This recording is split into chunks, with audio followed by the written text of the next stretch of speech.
to the Hook Shot on the Miracle Sports Network. I'm Andrew. And I'm Nate. Today we're talking about our off-season preview for the Atlantic Division teams.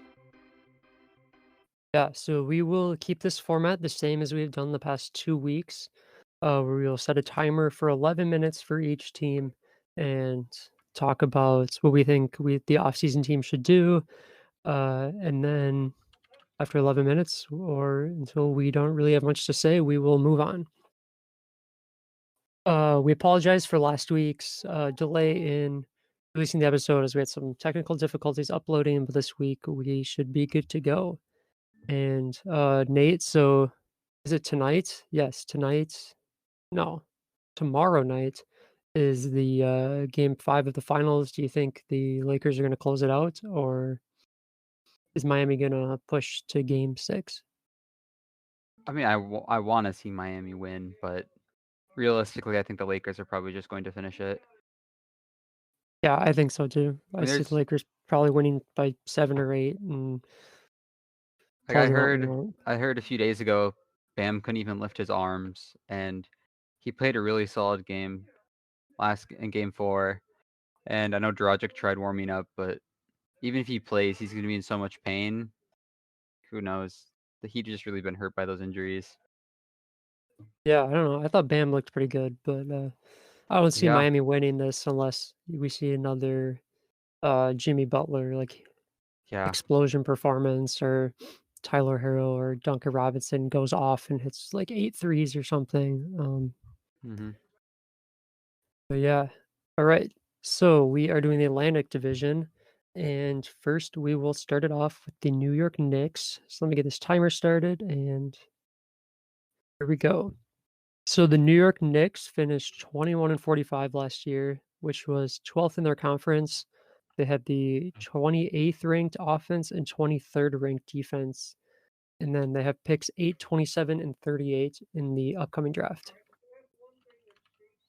Yeah, so looking on their roster for next season, under contract, they have Alfred Payton, Frank Ntilikina, Dennis Smith Jr., Wayne Ellington, Reggie Bullock, RJ Barrett, Kevin Knox, Ignas Brazdeikis, Julius Randle, Taj Gibson, and Mitchell Robinson. Do you have any targets for them on that 8th pick or anything? With the 8th pick, it's no secret that they need a point guard. Yeah, And definitely. I think if I would doubt LaMelo would be there, but you're looking at that next tier of those top point guards with Killian Hayes and Tyrese Halliburton. I would think if one of them are there, you go ahead and take them. But there's also a solid chance that they're both gone as well. So if not, you could be looking towards another tier of point guards, maybe like a Kyra Lewis Jr. or Cole Anthony. Maybe even Tyrell Terry's been going up the draft boards. That might be a stretch, but you never know. Or otherwise, they could add a good shooter, like maybe a Devin Vassell or an Aaron Nesmith. Maybe Obi Toppin's there, and they just take Obi Toppin as a BPA. But there's a lot of options, and it'll just be interesting to see how the board falls for them. Yeah, I agree with that. Point guard is probably their Yeah. top priority. But otherwise, if they don't get a Um, point guard at 8, they have 2 picks at 27 and 38, which should be, especially 27, should probably be a good spot to also get a point guard. If yeah. they don't happen to go in earlier just because of how many point guards there in this that are in this draft, maybe even 38 as well. If they pass the first 2 picks, they could still get another one there. Yeah, so looking at their free agents this season, Mo Harkless is unrestricted, and then they have Damian Dotson, who is restricted. Bobby Portis has a team option, and Theo Pinson also has a team option. So starting with the team options, Bobby Portis's team option is 15.75 million, and it's been reported that they're gonna pass on that. Yeah, it's a lot of money to pay him, so he's Yeah. probably gone. And then Theo Pinson is just 1.7, the minimum. I don't think he even played a minute for them, so I would expect them to pass on that as well. And then Damian Dotson is a restricted option, or yeah, restricted free agent. The qualifying offer on him is $2 million. and I thought he was pretty good, when he did play, so if it's $2,000,000, I think, it'd be beneficial just to pick him up since it's so cheap, and then I'm not a huge Mo Harkless person. I think they could just let him walk and get someone to fill in the spot there, uh, just in free agency or something. Yeah, I don't know if it really looking at the cap situation, how much it matters with some of these guys, just because I feel like the Knicks are trying to save for next season and do what they failed to do this last offseason and try to sign someone Yeah, big. And but still, like a Bobby Portis at that money, I would just reject him. And Damian Dotson, if they can bring him back, I really like Damian Dotson. I think he's a little underutilized on the Knicks. They don't really use him quite a lot. He's a great shooter, and they need shooting. But with other guys like Wayne Ellington and Reggie Bullock, just some older guys that probably aren't part of their future, I always find Dotson just an interesting case where I would rather give the minutes to Dotson just because he might become a piece for them. But I don't know if they are. And Mo Harkless, I expect, will probably go to more of a contender than the Knicks, although yeah, that's pretty much any other team is more of a contender than the Knicks. yeah, so the Knicks have a ton of money. I mean, they have enough money to sign a cap this offseason, and the Yeah. next offseason, they could potentially sign 2 max players. Because right now, they're paying Joakim Noah $6,000,000 next year in dead cap, which is a lot for dead cap.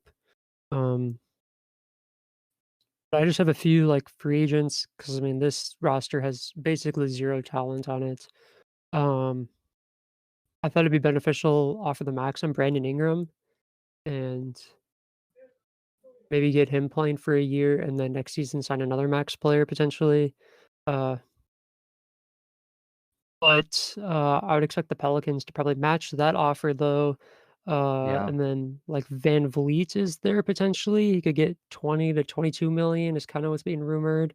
The Knicks could afford that. And I mean, Van Vliet would by far be their best player. If they just kind of want to like not be a dumpster fire, you could sign like an older guy like Gallinari for a year or so, or Bogdanovich is also up there in free agency. So I could see them making a push at some of these better free agents, as not a lot of teams have money, but they also I think are just looking 2021, trying to get like two max players again, like they thought they had. What was it last year? Kyrie and Um, KD. Yeah, they thought they'd Kyrie and KD, but who knows? Maybe they'll get like Anthony Davis and Giannis or some crazy thing like that. Yeah. I mean, they can try. If I'm the Knicks, I would spend this next year hopefully focusing on developing the young talent and in the meantime working on building the roster of supporting cast around the young talent that they need to succeed. And I was a big fan of what the Knicks did and just gave out a bunch of like 1 year deals with a team option, which could always be an option. So if they're great, oh, they can just bring him back for another year. If not, they can just let him walk. Yeah, I think they hope to see big steps in RJ Barrett next year because he was pretty bad for the number 3 overall pick in my opinion. I mean he got some points, but uh, I think they really hope he can make a big step next season. Hmm. Yeah. Do you have any trade offers for the Knicks at all, or other free agents they should target?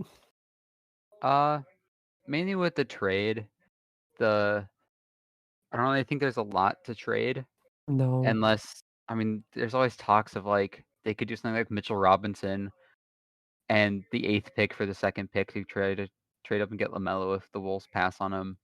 But I mean, I think Mitchell Robinson is a little overrated with what people say. He gets a lot of blocks because he just goes for everything and he goes for so many blocks, therefore he gets a lot of blocks.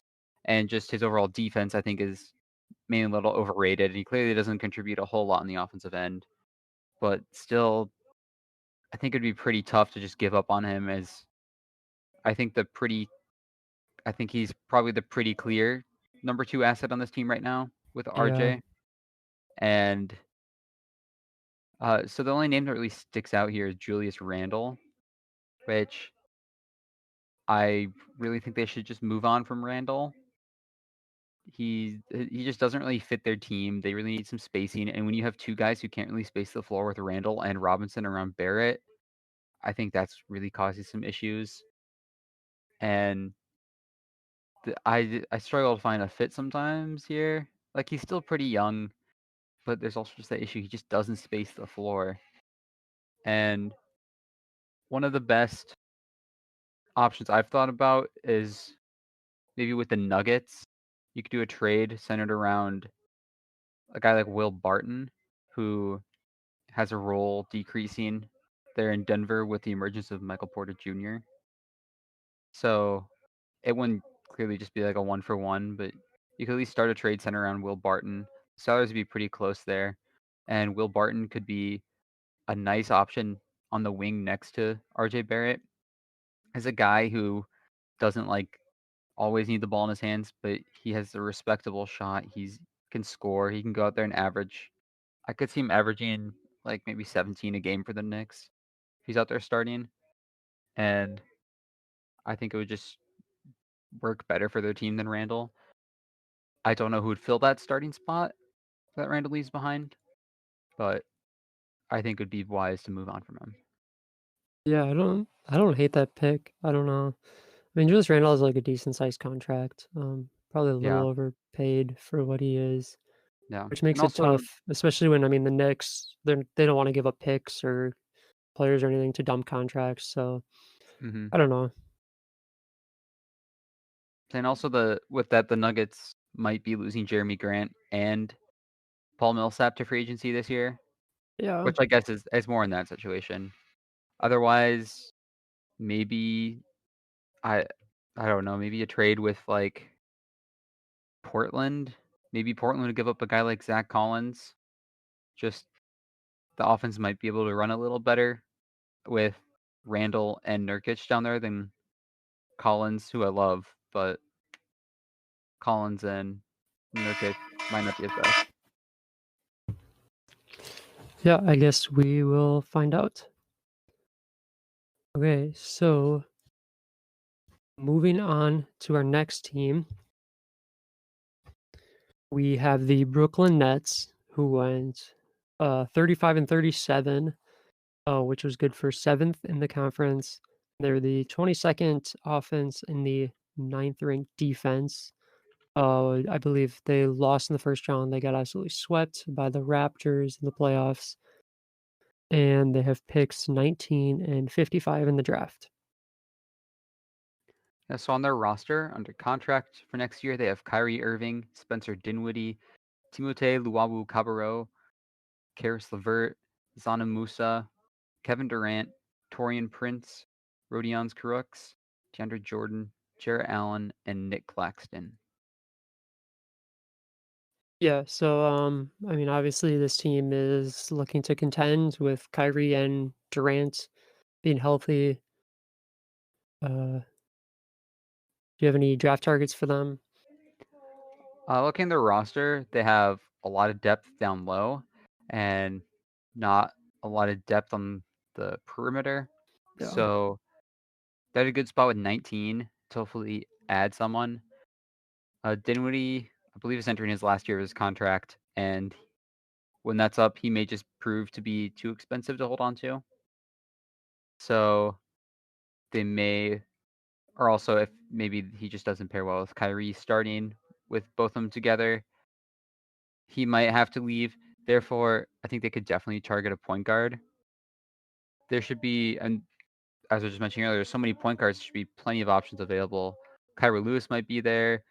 RJ Hampton could be there, Cole Anthony, Trey Jones maybe be decent, Teo Maledon, Tyrell Terry. There should definitely be a good point guard there if they want to get a solid backup point guard. I said RJ Hampton. I think RJ Hampton could be a pretty solid fit. Yeah, I like Uh, that pick actually.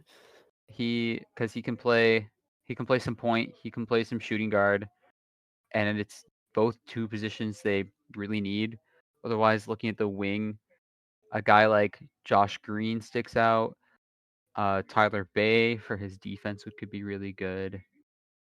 Maybe even they want to take a shot creator like Jemias Ramsey. But that's the direction I see them going there. I don't really see them taking a post player with how many they have on their roster. Yeah, so free agents for this team, Joe Harris is unrestricted, Wilson Chandler is unrestricted, Tyler Johnson is unrestricted, Donta Hall is unrestricted, and then Garrett Temple has a team option. So Garrett Temple's team option is 5 million. I could see them picking that up. I mean, that's pretty solid for backup who I thought played pretty decent. And then Joe Harris, I think, is going to get a lot of money. So he will be too expensive for them to re-sign with the big Kyrie and KD contracts.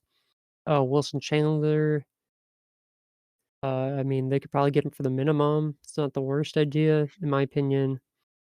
Tyler Johnson, I think, is going to be uh, too much money. I mean, they essentially can't really afford anything except the minimum. So he can walk, and Donta Hall, I think, will also walk just because they don't really need him. Yeah, the guy that really sticks out to me is Tyler Johnson after that bubble performance. Yeah, He I mean it wasn't like anything spectacular, but with as many guys as they had hurt as they did, Tyler Johnson was really a guy who stuck out for them in the bubble. And he's being that combo guard, definitely a position they could use some depth in.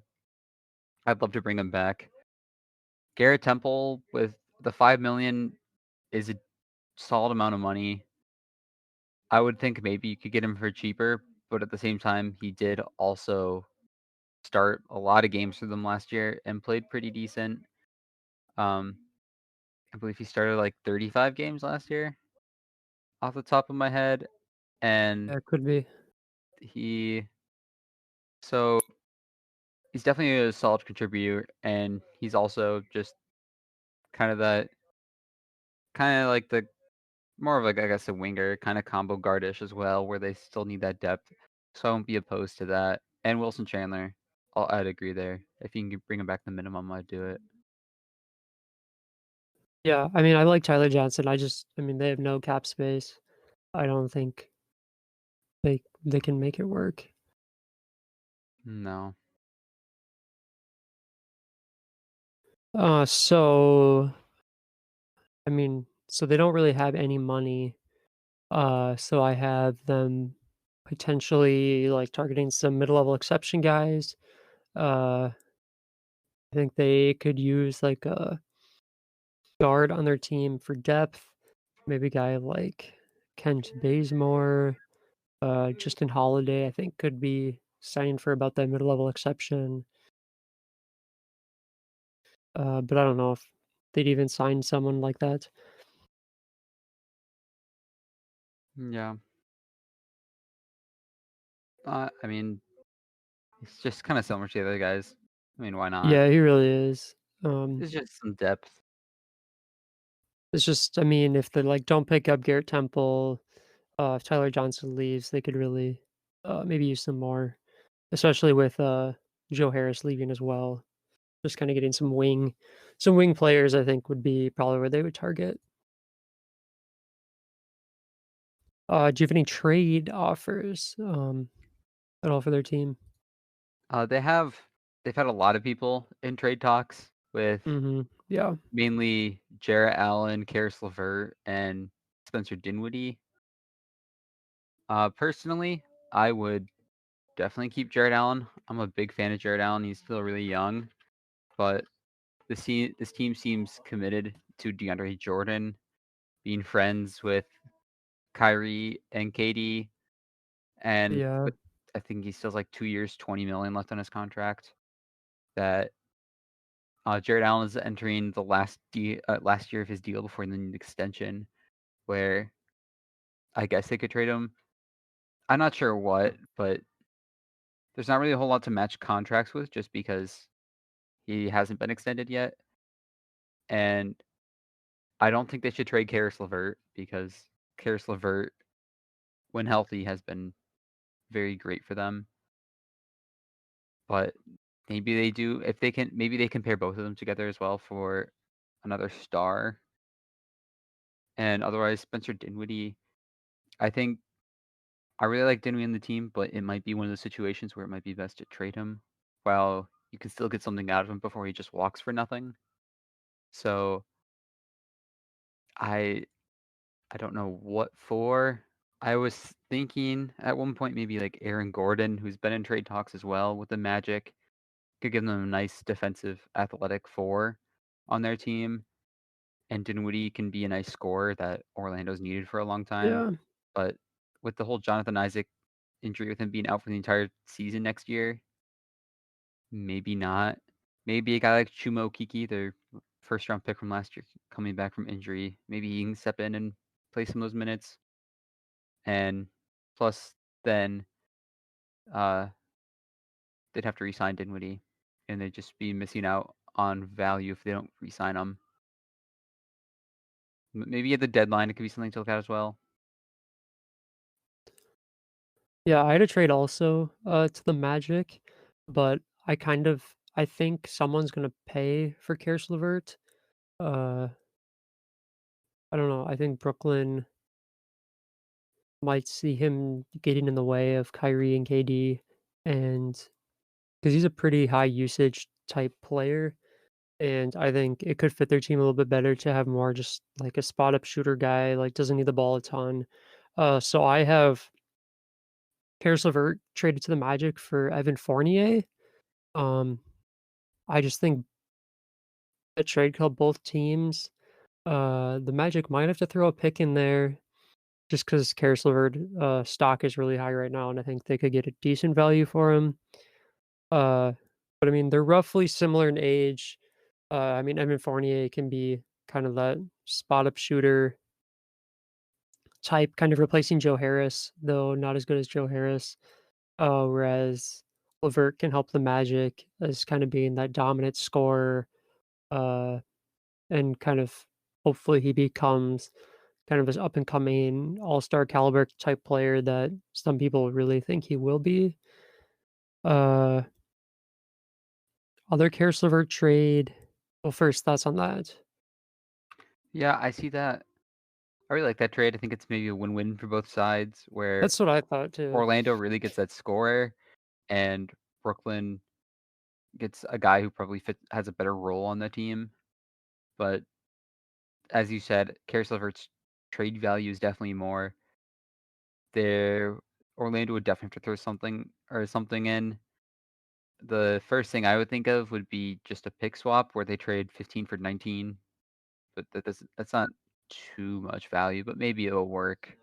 Evan Fournier also, I believe, is entering the last year of his contract, where Yeah, his Karis contract's definitely coming up. Levert has maybe like 3 years left. So that might be an issue, but I think Fournier's only like 1 year older than him, or 1 or 2 years older, maybe like a year and a half or Yeah, something. I think yeah, something like that. But I definitely won't be opposed to that. And then another Karis LeVert trade. I don't really see this one happening, but maybe getting back Kelly Oubre for the Suns. I don't know about that one though. I could see Karis LeVert and Devin Booker kind of clashing a little bit in their roles. Yeah, I'd rather probably keep Oubre just for fit, and just I think Levert may have a little more value. Tough to gauge though. Yeah. All right. Moving on teams. So we now have the Philadelphia 76ers. Start the timer. Okay. So the 76ers were 43 and 30 last year, which was 6th in the conference. They were the 13th best offense and the 8th ranked defense. They got swept by the Celtics in the playoffs in the first round, fired their coach, and now they have Doc Rivers. Then they have picks. So they have the most picks of any team. They have 21, 34, 36, 49, and 58. Yeah, so their roster under contract for next season, they have Shake Milton, Josh Richardson, Matisse Thybulle, Tobias Harris, Furkan Korkmaz, Ben Simmons, Mike Scott, Joel Embiid, and Al Horford. Do you have any targets they should maybe have? Especially pick 21.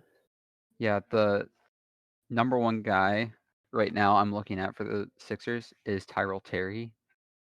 I think Tyrell Terry has definitely been moving up. He's definitely moving up my board to the point where I'd I'd consider him for the lottery, where he's made the news recently. Part of the reason he's going up is because it was reported that he's put on like 20 pounds and grown an extra 2 inches, so now he's 6'3" instead of 6'1". And Yeah, that's a much more NBA size going range. back, going back and just looking at him, just he's a lethal 3-point shooter, which is something the Sixers desperately need. And he's also just a great facilitator and passer. He's got great anticipation in like the passing lane, and I just think a I think he's just a very high potential overall point guard in this draft, and maybe has a few less weaknesses and some really good strengths when I compare him to some other point guards. But also at this point, I don't know if Tyler Terry even be there. But with as many picks as the Sixers have, they might be able to bundle up and trade up for him. Otherwise, I really think they just need to draft a point guard anyway. If I'm the Sixers, I'm not really looking at any other position, so that'd put me maybe more of a Teo Maledon, a Trey Jones. Maybe if Kyra Yeah. Lewis Jr. is still there. But Tyrell Terry is really the guy I'd want for the Sixers. They do kinda have the emergence of Alec Burks, though, I think they found later in the season. So, I mean, he could play a bigger role at probably either of the guard spots, potentially. Yeah, but I see Alec Burks. He's not really a point guard. They have, I No. mean, they've had the whole Ben Simmons experiment, but it sounds like that's coming to a wrap, and he's going back to the four. And I'm not exactly sold personally on Shake Milton starting at point guard. No, definitely not. And is Alec Burks a free agent? Yeah. I mean, maybe he'll come Yeah, back, he is. but That's true. I I don't know. I don't think he's an answer starting. I think he's a nice bench piece though. Yeah, so speaking of free agents, so they have a few free agents on their team. Like we just said, Alec Burks, Kyle O'Quinn, Glenn Robinson the third, and Raul Neto, and then Norvell Pele is restricted free agent. Alec Burks, I think if you can afford him, I think you could bring him back. Um, like we just said, with this kind of resurgence at the end of the season, I think he could get some money and kind of be out of the Sixers price range. Kyle O'Quinn, I don't really have a strong opinion on if they bring him back or not. Uh, Glenn Robinson the third and Raul Neto uh, could potentially be like minimum type guy contracts. Which I mean, I guess why not? If they're the minimum, I usually don't have a problem taking anyone with the minimum if they're okay. And then Pele, I think he could really just walk, and they don't need to worry about him being restricted. Mhm. Any strong thoughts on either of those guys? Any of those guys? Not really. I just talked about Alec Burks, and he's the main guy I'd want to bring back, just Yeah, for that definitely. depth scoring. And they're strapped for cash, and there might be some other options. They can get a middle level exception or a minimum over some of those other guys. If not, bring it back, fill the roster, or fill the roster with all the draft picks they have. Yeah, So their team, they have some really bad contracts. They have Yes. Tobias Harris and Al Horford, which I think are like two of the worst contracts in the entire league. Um, and really hard to get rid of. I mean, Tobias Harris is I want to say top 15, maybe even top 12 highest paid player in the league next season, and he's got I think 5 more years. And Al Horford is making a ton of money. Um, I don't remember how much off the top of my head. Tobias. Let's see. I can look it up real quick.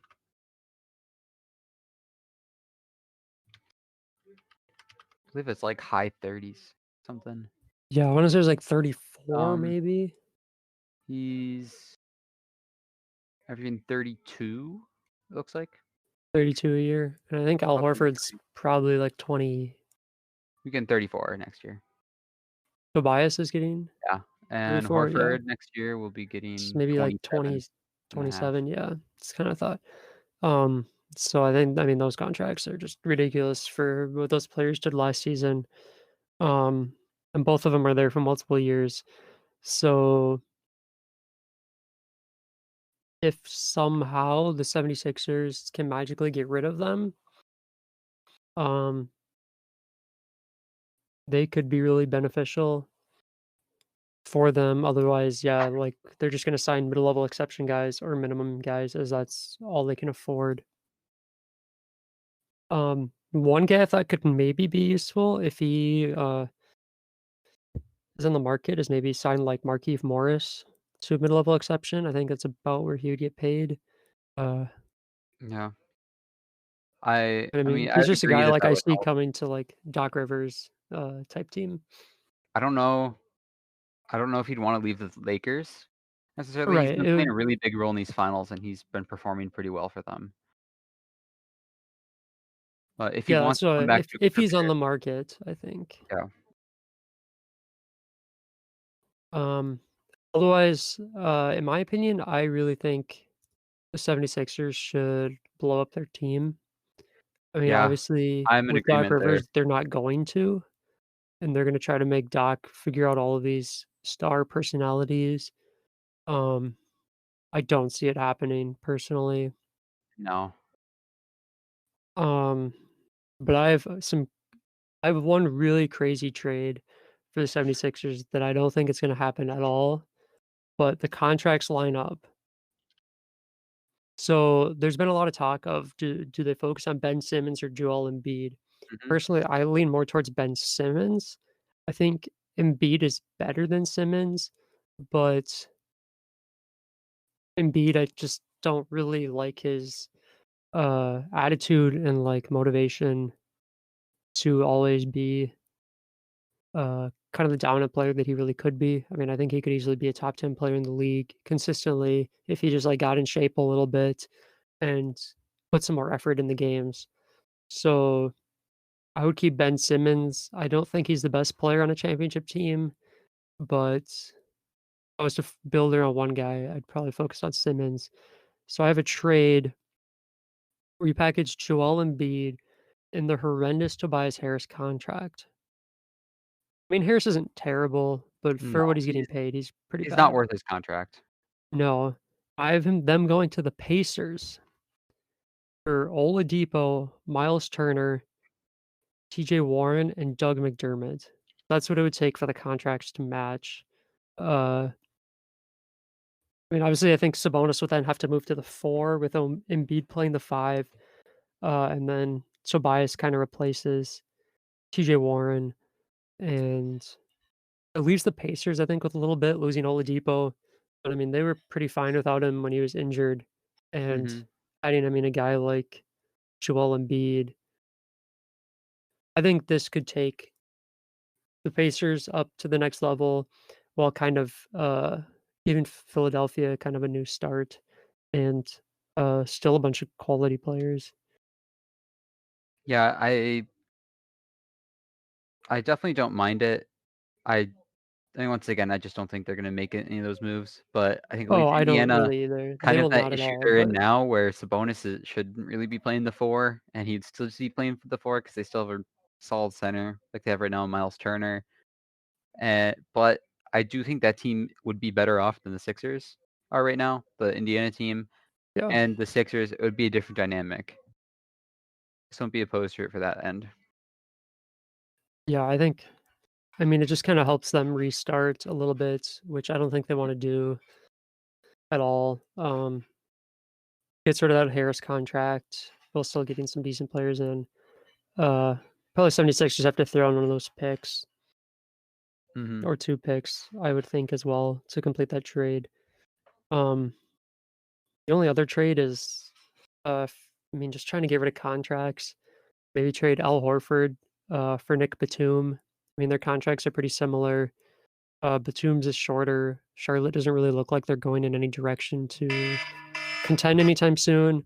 So probably Horford and some picks, just kind of as a contract dump type trade.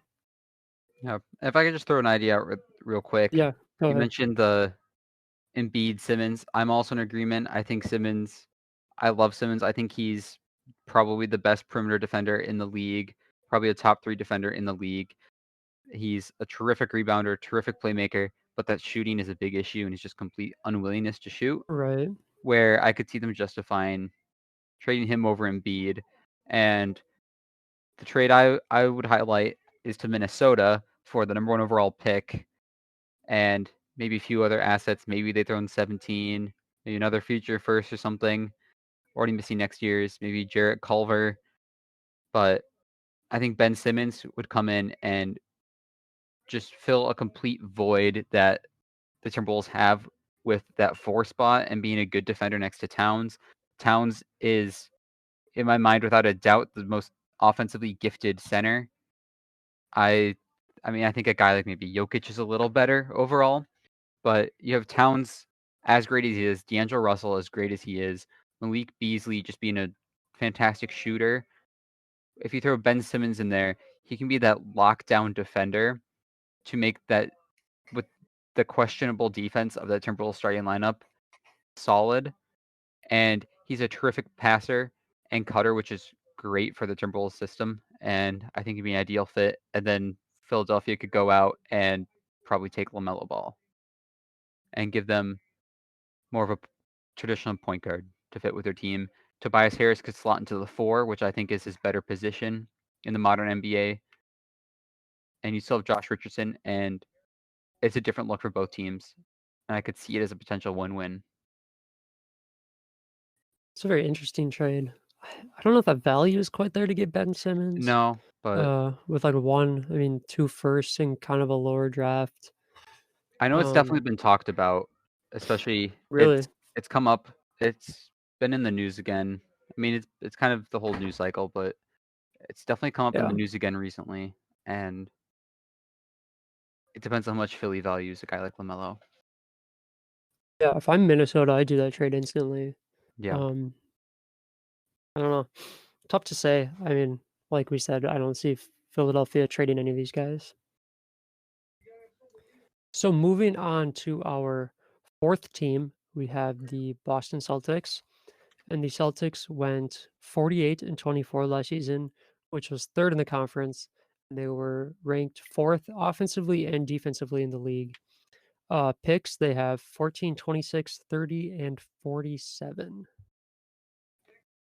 Yeah, under contract next year, they have Kemba Walker,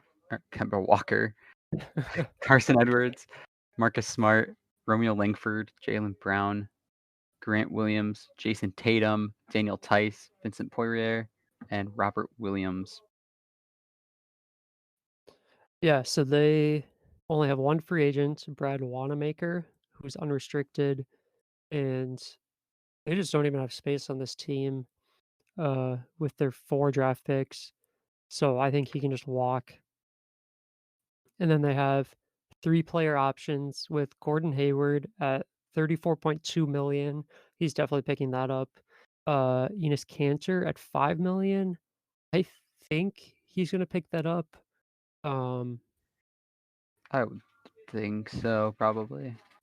yeah, I think he could leave and get, like, maybe a couple million more at most.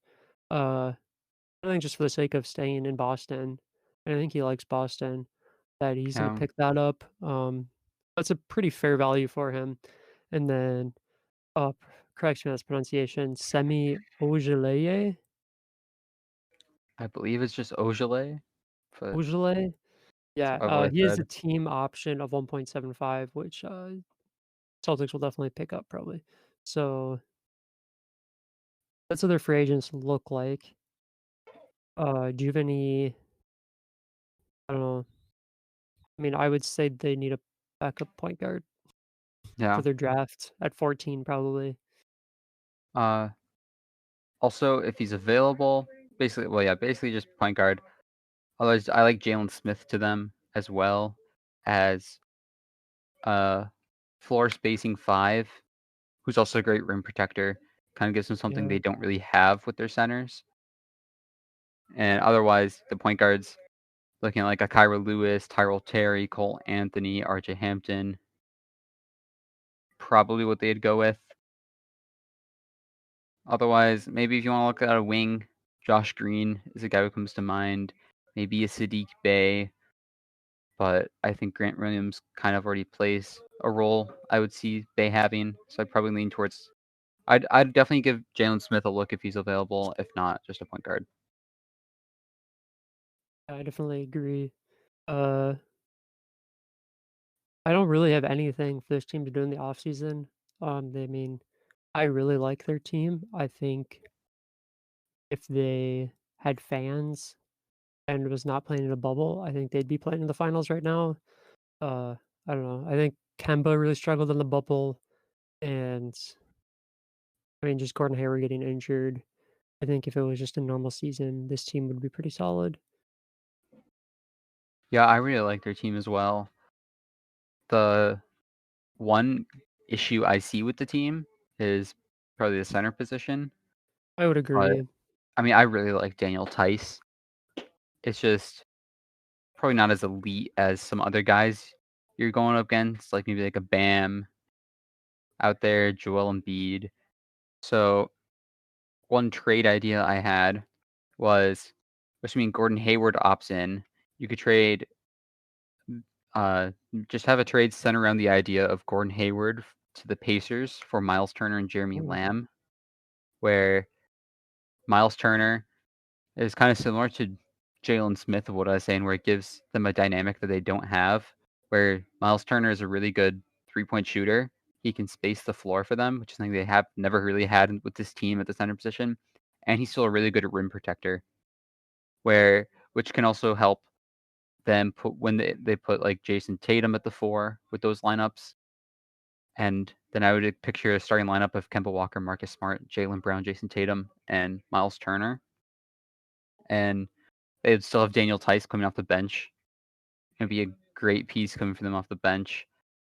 And then it frees up that Gordon Hayward contract where Gordon Hayward would probably be coming off the bench anyway, because I would assume they'd start Smart, Brown, and Tatum at those 3 spots. You can maybe think Hayward would play. And then you're getting back Jeremy Lamb, which I think would really help the wing depth because Boston is definitely lacking the wing depth. yeah, Hayward is a big role in that. But outside of that, like under contract, they have Romeo Langford, Semi Ojeley's just more of that combo forward. Same with Grant Williams. And Romeo Langford was played in Maine most of the year. He really struggled offensively when he did play with Boston in his limited appearances, but he did show some promise on the defensive end. And they also have picks 26, 30, and 47 they could draft some wing depth with. But Jeremy Lamb, Indiana would also get rid of their contract. I'm not sure how well Indiana really wants Jeremy Lamb's contract. I really like Jeremy Lamb, but he was hurt, and yeah. they could use some cap space. And it also clears up that logjam I was talking about with Sabonis and Turner. So it might be a Yeah, little bit. I could see that as a win-win trade for both teams. I don't think it's a bad trade. I mean, yeah, Gordon Hayward's kind of always been the weird X factor with their team. Yeah. But I mean, he's really just not been able to stay healthy at all Hmm. with them ever since he broke his ankle in the first game back. But the end of the season, he's played really well for them, and got hurt again in the playoffs, and it was always I think did he end up coming back in the end? Yeah, I believe But it he was only did. for, like, a couple games, and, I Yeah, it mean, wasn't for long.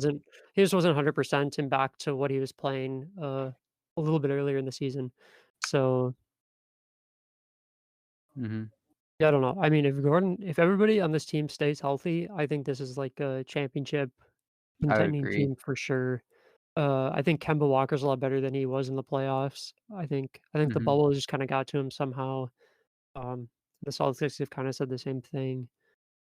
Um, I mean, Tatum is future star, Jaylen Brown is right there behind him. Kemba is Kemba. Yeah, I Yep. really, really like this team. And they have some insane draft capital, and they just don't have the roster spaces for all those guys, really, so maybe they trade up. It's always talked about. I don't know a team would wanna necessarily trade down. I would like I could see a team like New York maybe wanting to trade down just to get more assets and get some Maybe young players, but at the same time, I just don't really see them wanting to move out of that 8 spot unless there's just really no one they like or just a lot of people they like. But they could yeah. always use that draft capital to trade for another player as well. Yeah, I do like using that draft capital and kinda getting a center, but just looking at contracts, because I don't know who I wanna even give up on this team. Uh, I mean, Gordon Hayward's contract is so big, I think it would be difficult to get rid of. I mean, I don't wanna get rid of Kemba or Jaylen Brown or Marcus No. Smart or Tice. Obviously, Tatum's untouchable. I don't wanna get rid of Semi. And this so then you're left with, like, Tice and Enes Kanter maybe as contracts you could maybe move on if you get a better center, but, I mean, they're what those contracts are valued, like, and there's no one better you could get back that Mhm. would be, kind of on the market to move. I mean, I don't really So know if they need to really make a whole lot of changes oh, anyway. no, I don't think they will. I mean, it's just even, like, possible ideas. I think Boston's stuck where they are. I really do think they are even better than this year. Mhm. I mean, we'll talk about Toronto next, but I mean, I don't see Toronto being better, which kind of moves Boston up as probably fighting for that second seed, uh, Yeah, I would behind imagine Milwaukee. Boston would probably be the best regular season team, at least in the East. Better than Milwaukee? Uh, I don't know. I kinda like Boston better. I I think it depends on what Milwaukee does in the offseason because I feel like they have to make changes. I But do like Boston a lot better, but I mean, Milwaukee obviously is the best regular season team, but then I'm not scared of them at all in the playoffs until they prove they can do something. So, yeah, I'm definitely more scared of teams like Toronto and Miami in the playoffs than I am in the regular season. yeah, I don't know. I think Boston, hopefully, playoffs can be normal next year. They get some home games. We'll see how many fans are actually there, but I really think Boston, at the very worst, is likely hosting Game 7 in the conference championship game next year, if there even has to be a Game 7. Yeah, I would think if they don't make any trades, the best thing they can probably do is draft high impact players with those draft Right. picks, where you look at their first last year, Romeo Langford and Grant Williams. Grant Williams he has a role on the bench. He's a solid impact. Romeo Langford has been a bust so far. Oh, yeah, I never liked that trade even when it happened.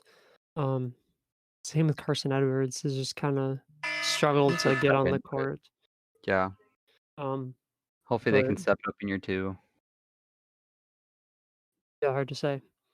Alright, so any last final thoughts on Boston, or should we move on? No, I'm ready to move on. Okay. So our fifth and final team we're talking about is the Toronto Raptors. They went 53 and 19 last year, which is good for second in the conference. They were the 14th ranked offensive team, second best defensive team. They lost to Boston in game 7 of the second round. Yes, second round. Uh, and they've picked 29 and 59. So under contract for next year, they have Kyle Lowry, Norman Powell, Terrence Davis, OG Anunoby, Patrick McCaw, Pascal Siakam, and Duan Hernandez. So they have a lot of free agents as well.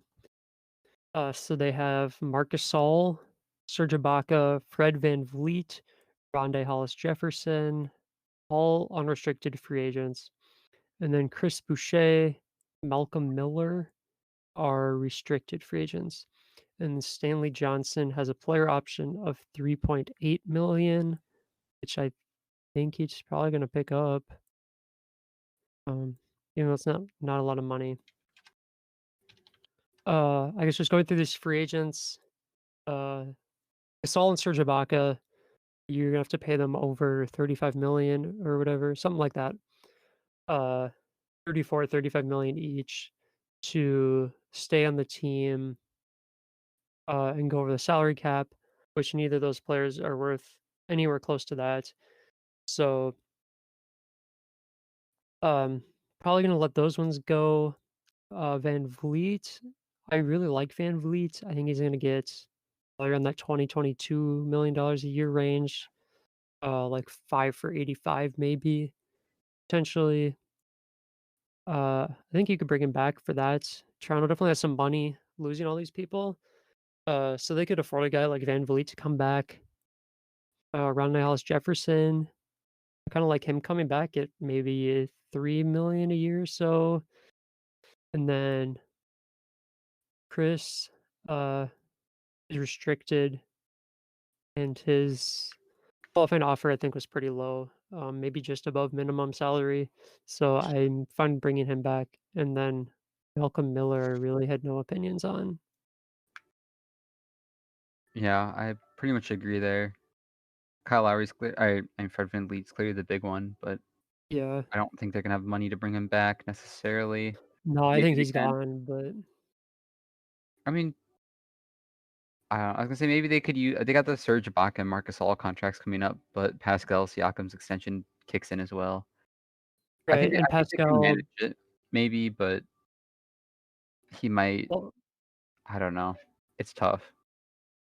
and then also Pascal, by making the All-NBA team, his extension got boosted to the Mhm. supermax, uh, which takes another 5, $6 million or so to him. Yeah. So I think Toronto's sitting at a little over or they might be around $20 million in cap space if I remember. Uh So, I mean, Van Vliet, you could re-sign him if Van Vliet leaves. I don't hate bringing back Ibaka for, like, maybe No. 15 or so. Marcus Gasol, I don't really like bringing him back, but I don't know, I think Toronto's kind of, moving to the next step of kinda just restarting over. They won their championship, now their guys are old and getting paid and kinda just finding a way to reinvent themselves. Yeah. I think it's. I think they're in a tough spot where this is a really important offseason. They're all their guys are coming out of contract. You got to bring them Yeah. back. They're getting older, but I think it's also important for them to inject some youth into that roster as well. Yeah, and Kyle Lowry They I don't have mean, a Kyle whole lot of. Lowry's entering his final year too. He's Mhm. getting paid a lot, and these players are good, but I I don't see it really beneficial for Toronto to try to bring as many of them back, uh, personally. I No. mean, I still think they'll be good next year. I mean, Yeah. they'll have Lowry, and with the cap space, I mean, they can still sign a impactful starter for sure. Uh, with Lowry and Siakam and Anunoby. Norman Powell's there too, I think, and then whoever they end up with at center, I think And just those guys alone in the East should be able to compete, and Nick Nurse, who is probably a top 3 coach in the NBA. I mean, they'll still be competitive, but I don't think they'll be quite 2nd seed in the conference. No, I'd agree with that. So then maybe I think they could use, like, a backup point guard, personally. So, kinda spitballing throughout maybe, like, Reggie Jackson as, like, a middle-level exception. Um, I mean, their timeline is kind of going away of competing, but, I mean, Reggie Jackson is still someone who can come in and contribute and hopefully make this team semi-competitive. I mean, Do you have otherwise, any Go ahead. I was gonna say otherwise they could always get a point guard with the 29th pick. It's true. Just there's sure to be a solid contributor at point guard there still, with how deep the point guard class is. Yeah. Otherwise, there could also be some decent center options there to fill in that center need, probably off the bench. Do you have any trades for this team to make at all? No, they're. I mean, unless they really want to blow stuff up, I don't really think there's a whole lot to be made. The only thing I could come up with is uh, a value on their team that they could get rid of is doing a sign and trade with Van Vliet. If they can't necessarily afford him or he gets kind of a good amount of money. Um, so I mean, just some like possible targets that were close-ish in contract space. Maybe like Oladipo could come back, or trade Van Vliet to the Spurs and maybe bring back uh LaMarcus Aldridge in return. Is just like some guy who kind of keeps their team going. Uh, his contract's not up for that much longer, or even to Brooklyn and getting like Karis LeVert, and then kind of having Fred VanVleet be that like specialized spot up shooter that Joe Harris was, with a strong defense too. But it's pretty much the only way I could see them trading is a sign and trade. Yeah, I don't know if it'd be much of a sign and trade. If I'd look at it, I think he's probably either going to resign or just walk for nothing. Yeah, I would agree. The NBA has gone. I mean, a lot. There's just been a lot of sign and trades lately happening, so Hmm. I think that's kind of just another tool teams are using to get some players. And I mean, Fred VanVleet, I think, is going to be very desired by teams. Uh, and I guess it just depends on if he's going to go to some place that has money as a free agent or come back, or I don't know. Hard to say, but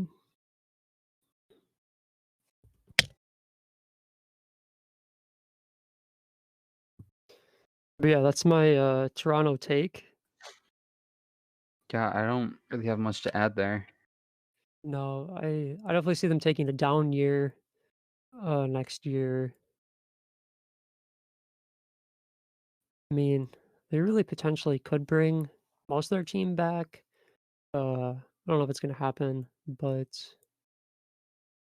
I can see them probably. I guess I mean just looking at this division, really I could see them falling to fourth, from first to fourth. I mean, I think Boston's gonna be better. I think Philly. I think Philly's better than the sixth best team in the conference, just talent wise. I think they take a step up next year, just by sheer luck. I mean, Brooklyn with KD and Kyrie, I definitely see them being probably in the top half of top 4 teams in the conference. So, Toronto really could kind of feel like they're free falling, but still sneak in and maybe that 6th spot or something. Yeah, I think that might be a little better than that, I but think they'll be better. I don't know, it's tough. I don't think they're going to be as good as they were this season. No, definitely not. I mean, Nick Nurse won Coach of the Year with this season's performance, so I don't know.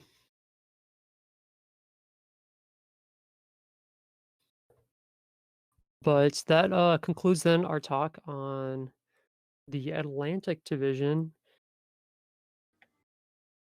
Well, thanks for listening this week, and please rate us 5 stars on your podcast platform. This helps other listeners find our podcast. Next week, we will do an off-season preview for the Northwest Division teams. Yes, you can find us on social media. We are on Twitter at Miracle Sports Network and Instagram and Facebook at Miracle Sports Network. Sorry, Twitter is Miracle Sports NW. And then we also post all of our podcasts to YouTube, but they publish at YouTube a day later than they go live on the podcast. So if you want to get the newest, most up to date thing, please check out our podcast. You can find our podcast on Spotify. Primarily, is probably the number one podcast thing that you would find us on. And then we are also at anchor.fm/thehookshot. And we will see you next week.